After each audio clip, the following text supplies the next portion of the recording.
सोचिए तो सही, एक तरफ 10 लाख सिपाहियों की ऐसी विशाल सेना जिसके चलने से जमीन कांपती है, और दूसरी तरफ सिर्फ 300 लोग। मतलब एक आम गणित के हिसाब से तो ये लड़ाई शुरू होने से पहले ही खत्म हो जानी चाहिए थी, है ना? बिल्कुल।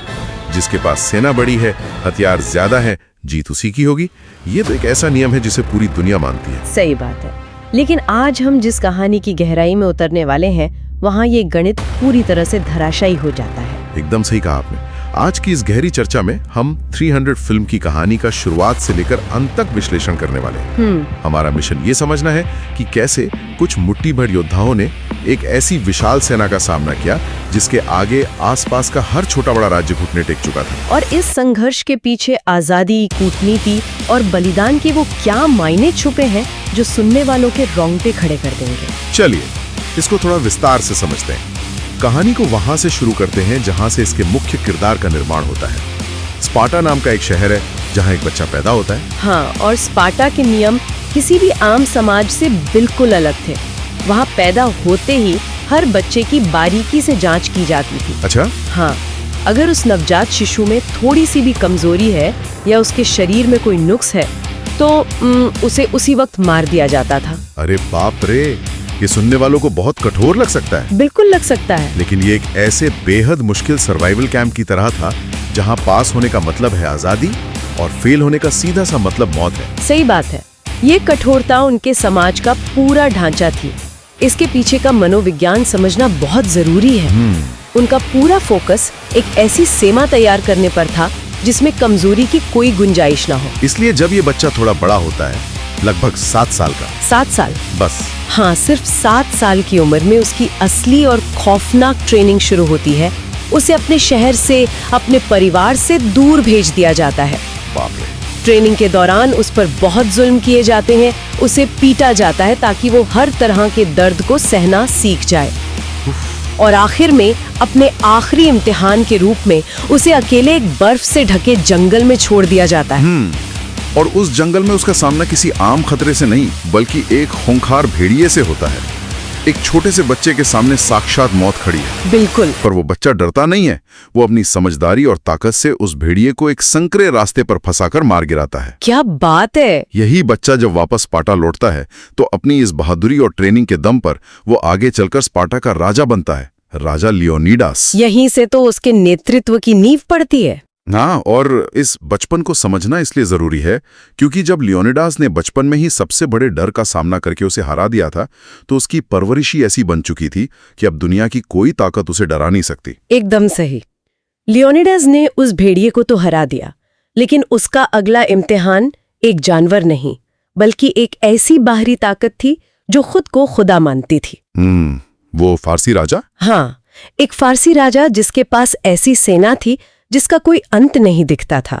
वो राजा मिट्टी के इंसानों की तरह नहीं बल्कि एक देवता की तरह व्यवहार करता था। उसने उस वक्त की लगभग आधी दुनिया को गुलाम बना लिया था। तो इस खुदा का एक दूत, एक मैसेंजर अचानक से स्पार्टा आता है। वो आकर लियोनिडास से जमीन और पानी मांगता है। हाँ, मतलब सीधे शब्दों में कहें तो वो बिना युद्ध किए स्पार्टा से गुलामी की मांग कर रहा था। बिल्कुल। और इस मांग के साथ वो दूत कुछ और चीजें भी लाया था।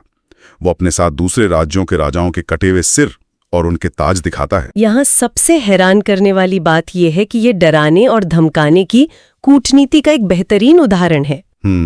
फारसी राजा की सेना तो बड़ी थी ही, पर वो जानता था कि शत्रु को युद्ध के मैदान से पहले उसके दिमाग में हराना ज्यादा आसान होता है।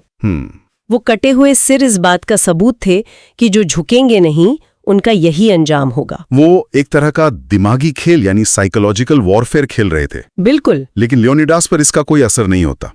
वो गुस्से में उस दूत और उसके साथ आए सभी लोगों को एक गहरे कुएं में धक्का देकर मार देता है। हाँ, और अब लियोनिडास को पता था कि इसका अंजाम क्या होगा, कि उस फारसी राजा की विशाल सेना स्पार्टा पर हमला करने जरूर आएगी। लियोनिडास युद्ध लड़ना चाहता था, लेकिन तभी उसके रास्ते में एक बहुत बड़ी रुकावट आती है।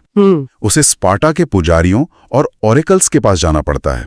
ये ओरेकल्स ऐसी लड़कियां थीं जिन्हें भगवान का संदेशवाहक माना जाता था। एक सेकंड, यहाँ मुझे थोड़ी उलझन हो रही है। क्या हुआ? अगर लियोनिडास स्पार्टा का राजा था और दुश्मन बिल्कुल दरवाजे पर खड़ा था तो वो सीधा अपनी सेना लेकर युद्ध करने क्यों नहीं गया? उसे इन पुजारियों की इजाजत की क्या जरूरत थी? ये सवाल बहुत वाजिब है, पर उस दौर में धर्म और राजनीति एक दूसरे से बहुत गहराई से जुड़े हुए थे। लियोनिडास राजा होते हुए भी उन परंपराओं से बंधा था जहां भगवान की मर्जी के बिना युद्ध नहीं लड़ा जा सकता था। अरे सच में? हाँ, जब वो पुजारियों को खतरे के बारे में बताता है और उन्हें तोहफे में बहुत सारा सोना देता है, तब भी वो पुजारी कहते हैं कि स्पार्टा का कानून अभी युद्ध की इजाजत नहीं देता, क्योंकि अगस्त के महीने में उनका त्योहार चल रहा था। अच्छा। और वो ओरेकल लड़की संदेश देती है कि अगर स्पार्टा लड़ा तो स्पार्टा तबाह हो जाएगा। लेकिन असल बात क्या थी? असल में फारसी राजा ने पहले ही उन पुजारियों को सोने और लड़कियों का लालच देके खरीद लिया था। बाप रे! तो मतलब स्पार्टा के लिए सबसे बड़ा खतरा वो बाहरी सेना नहीं थी, बल्कि उनके अपने ही लोगों का लालच था। ये तो धोखे की इंतहा है। सही कहा आपने। फारसी राजा ने धर्म का इस्तेमाल एक हथियार की तरह किया। वो भगवान के संदेश का एक आवरण था जिसके पीछे भ्रष्टाचार और गद्दारी छुपी थी। इन भ्रष्ट पुजारियों ने आक्रमण का रास्ता साफ कर दिया था। लियोनार्डस को इस बात का एहसास हो गया था कि क्योंकि पुजारियों ने उसे सेना ले जाने से मना कर दिया है, अब उसे एक ऐसा रास्ता निकालना होगा जो स्पार्टा के कानून के खिलाफ भी ना हो और उसके देश को बचा भी सके। तो एक राजा अपने ही देश में अकेला पड़ गया। लियोनार्डस परेशान था और तब उसकी रानी उसके पास आती है और वो उसे एक ऐसी सलाह देती है जो इस पूरी कहानी की आत्मा है। हाँ, वो कहती है कि ये मत सोचिए कि एक राजा की जिम्मेदारी क्या है या कानून क्या कहता है, बस ये सोचिए कि एक आजाद इंसान क्या कर सकता है। क्या बात है! ये लाइन तो दिमाग में ठहर सी जाती है। यहाँ पर कहानी सच में बहुत दिलचस्प हो जाती है। और इसी सलाह ने लियोनिडास को कानून के अंदर एक खामी, एक लूप होल ढूंढने पर मजबूर कर दिया।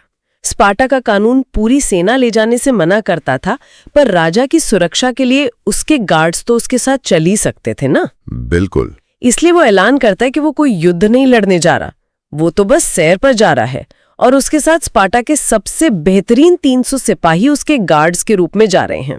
ये सफर अपने आप में एक महान विश्वास का प्रतीक था। उन 300 लोगों को पता था कि वो मौत के मुंह में जा रहे हैं, पर उनमें डर की जगह आजादी का जुनून था। रास्ते में आगे बढ़ते हुए उन्हें एक दुश्मन की ताकत का एहसास दिलाने वाली एक घटना दिखती है। हाँ, उन्हें एक पूरा जला हुआ गांव मिलता है। वहां हर तरफ लाशें बिखरी थीं और एक अकेला बच्चा मरने से पहले उन्हें बताता है कि वहां कुछ भूत या राक्षस आए थे जिन्हें मारा नहीं जा सकता।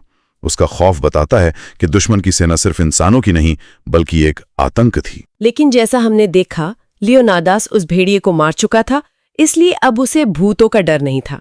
सही बात है। उसी सफर में समुंदर की तरफ से दुश्मन के ढेर सारे जहाज बढ़ते हुए दिखाई देते हैं, पर अचानक मौसम बदलता है और एक भयंकर तूफान आता है जिसमें फारसी सेना के कई जहाज टूटकर डूब जाते हैं। ये इस बात का पहला संकेत था कि वो फारसी राजा जो खुद को खुदा मानता था, प्रकृति के आगे उतना ही कमजोर था जितना कोई और इंसान। हाँ, पर वो सेना का एक बहुत ही छोटा हिस्सा था। और तभी जब लियोनार्डस उस पहाड़ी तक पहुंचता है जहां उसे लड़ना था, उसके पास एक आदमी आता है। ये एक कुबड़ा आदमी था जिसकी कमर पर एक बड़ा सा उभार निकला हुआ था, जिसके कारण वो ठीक से खड़ा नहीं हो पाता था। ये स्पार्टा का ही एक बच्चा था जिससे उसके माँ बाप स्पार्टा के उस कड़े नियम से बचाने के लिए दूर ले गए थे। वो आदमी लियोनार्डस से कहता है कि मैं अपने देश के लिए लड़ना चाहता हूँ। और फिर क्या होता है? लियोनिडास उसका सम्मान करते न पर उसे लड़ने से साफ इनकार कर देता है, क्योंकि वो कुबड़ा अपनी ढाल उतनी ऊंची नहीं उठा सकता था जितनी स्पार्टा की एक कतारबद्ध लड़ाई में जरूरी होती थी। तो उसने मना कर दिया। हाँ, पर एक सेकंड, यहां फिर से मुझे थोड़ी उलझन है। अगर लियोनिडास को पता था कि उसके पास सिर्फ 300 लोग हैं और सामने ऐसी सेना है जो पहाड़ों जितनी बड़ी है, तो उसने उस अकेले आदमी को मना क्यों किया? ये बहुत लोगों को लगता है। उस वक्त तो हर एक हथियार और हर एक सिपाही की जरूरत होनी चाहिए थी ना। उसे सेना में शामिल न करना थोड़ा अहंकार नहीं लगता? नहीं, ये अहंकार नहीं था, बल्कि उनकी युद्ध पद्धति का सबसे जरूरी हिस्सा था। लियोनिडास और उसके 300 लोग एक खास फॉर्मेशन में लड़ते थे जिसे फैलिंग्स कहा जाता था। अच्छा। इस तकनीक में कोई भी योद्धा अकेले नहीं लड़ता। हर सिपाही अपनी ढाल से खुद को नहीं बल्कि अपने बगल वाले सिपाही को बचाता था। एक लाइन में जुड़कर वो ढाल की एक ऐसी दीवार बनाते थे जिसे तोड़ना नामुमकिन था। ओहो। अगर उस दीवार में एक भी आदमी अपनी ढाल को पूरी ऊंचाई तक नहीं उठा पाएगा तो वहां एक छेद बन जाएगा। दुश्मन उसे छेद से भाले अंदर घुसा देंगे और पूरी की पूरी लाइन तबाह हो जाएगी। इसलिए उस कुबड़े आदमी को मना करना गुरूर नहीं था, बल्कि 300 लोगों की जान बचाने का लॉजिक था। कमाल का विश्लेषण है ये। मतलब उनका नियम उनकी सुरक्षा के लिए जरूरी था, पर इसी इनकार का नतीजा ये होता है कि वो कुबड़ा आदमी गुस्से और निराशा में टूट जाता है। हाँ, वो अपना सारा सामान फेंक देता है। वो खुद को बेइज्जत महसूस करता है। ये निराशा आगे चलकर स्पार्टा के लिए एक ऐसी तबाही बनने वाली थी जिसका अनुमान लियोनिडास ने नहीं लगाया था। बिल्कुल। इनकार से पैदा हुआ गुस्सा किसी दुश्मन की तलवार से ज्यादा खतरनाक होता है। सही बात है। अब युद्ध शुरू होने का समय था। लियोनाइडस ने जो जगह चुनी थी वो उनकी जीत की सबसे बड़ी उम्मीद थी। उन्होंने पहाड़ी के बीच एक बहुत ही संकरे रास्ते को चुना था। सकती थी। इस रणनीति को हम एक बहुत ही आसान ट्रैफिक जैम के उदाहरण से समझते हैं। अच्छा, बताइए। सोचिए कि एक बहुत ही पतली सड़क पर भारी ट्रैफिक जाम लगा है। अब उस पतली सड़क पर आगे सिर्फ एक साइकिल निकलने की जगह है। पीछे चाहे हजारों सुपरफास्ट स्पोर्ट्स कार्स खड़ी हों या बड़े बड़े ट्रक हों, उन सबको उसी एक साइकिल की रफ्तार और लाइन से ही चलना पड़ेगा। हाँ, वो एक साथ आगे नहीं आ सकते। ठीक यही लॉजिक यहां काम आया। उस संकरी घाटी में दुश्मन को थोड़े थोड़े करके ही आगे आना पड़ रहा था, और उन मुट्ठी भर स्पार्टन्स ने अपनी ढाल की उस मजबूत दीवार के पीछे से फारसी फौज को गाजर मूली की तरह काट दिया। स्पार्टा के इन योद्धाओं की ताकत देखकर वो घमंडी फारसी राजा अंदर से हिलने लगता है। वो खुद चलकर लियोनिडास के पास आता है। दुश्मन राजा उसके सामने सोने और दौलत का लालच रखता है और कहता है कि बस एक बार घुटने टेक दो, मेरी गुलामी कबूल कर लो तो दुनिया तुम्हारी होगी। और लियोनिडास ने उसे बहुत ही शानदार जवाब दिया। वो मजाक उड़ाते हुए कहता है कि तुम्हारे इन बेवकूफ सिपाहियों को मार मार कर मेरे घुटनों में अकड़न आ गई है, इसलिए मैं चाहकर भी घुटने नहीं टेक पाऊंगा। क्या बात है! उस देवता माने जाने वाले राजा का अहंकार किसी आम इंसान ने इस तरह तोड़ दिया था। हाँ, और गुस्से में आके फारसी राजा लगातार अपनी सबसे खौफनाक फौजें भेजता है।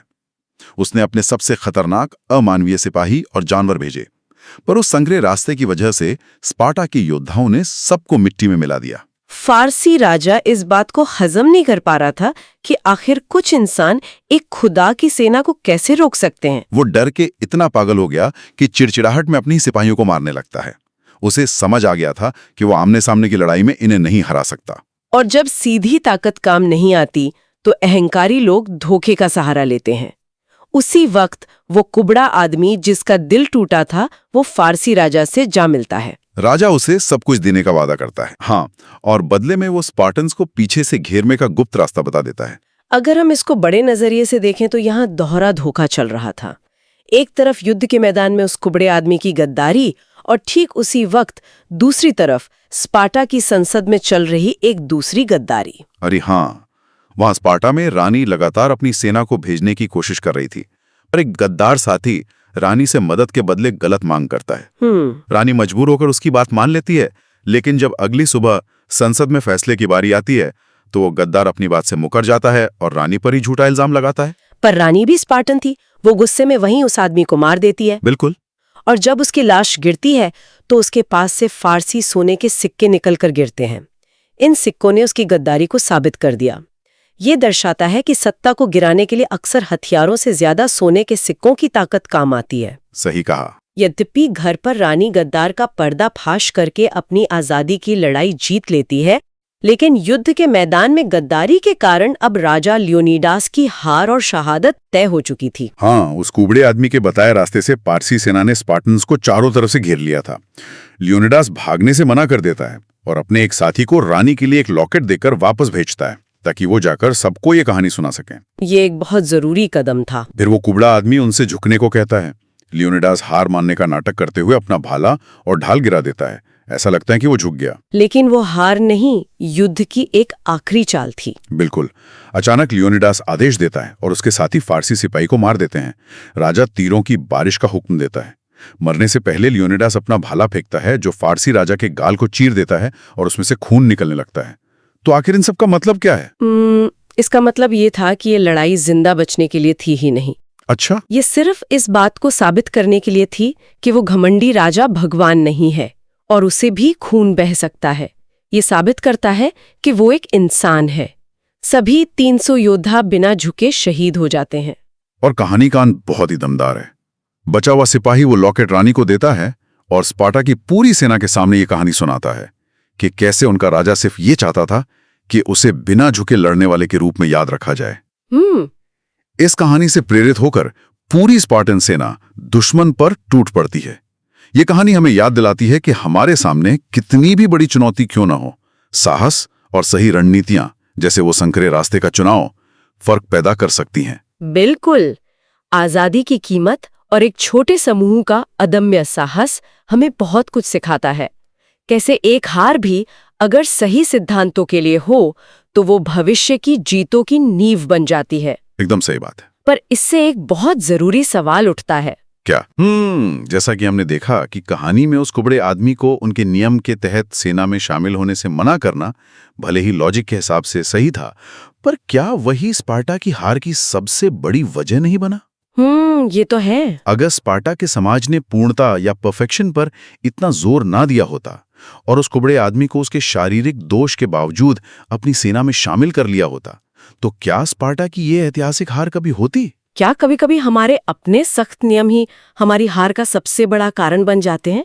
इस पर सोचिएगा जरूर। बहुत ही गहरा और सोचने पर मजबूर करने वाला सवाल है ये। आज़ादी और नियमों के इस टकराव पर हमें आज बहुत कुछ समझने को मिला। उम्मीद है सुनने वालों को भी इस चर्चा से कुछ नए नजरिए मिले होंगे। आज की चर्चा में जुड़ने के लिए बहुत बहुत शुक्रिया।